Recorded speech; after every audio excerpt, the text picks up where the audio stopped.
The A to Z guide to Bordeaux wines.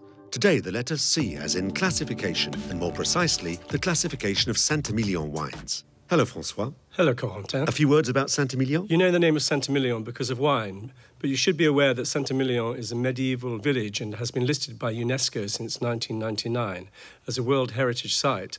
The name Saint-Emilion comes from a hermit monk who originated from Brittany during the 8th century. He came to settle in Saint-Emilion and gave this name to the village. He lived in the combes of this area. Combes are geological formations, hollows or caves in these hillsides of clay limestone. And what do we find today in our region that grows on the clay limestone soil? Merlot. It's a grape variety ideally suited to this type of soil. So is it the main grape variety planted here? Yes, Merlot is the most widely planted variety here, about 70 to 80%. However, it's interesting to blend it with other grape varieties. Cabernet Franc will give it more powerfulness, and sometimes Merlot can also be blended with Cabernet Sauvignon too. Are these wines classified?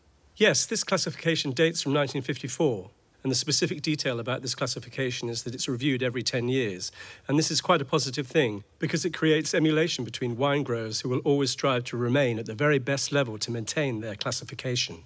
Can you give me an idea of the number of great classified growths? The latest classification of Saint-Emilion wines was in 2012. At present, there are 82 classified growths in total, 18 first great classified growths and 64 great classified growths. Does each appellation have its own classification?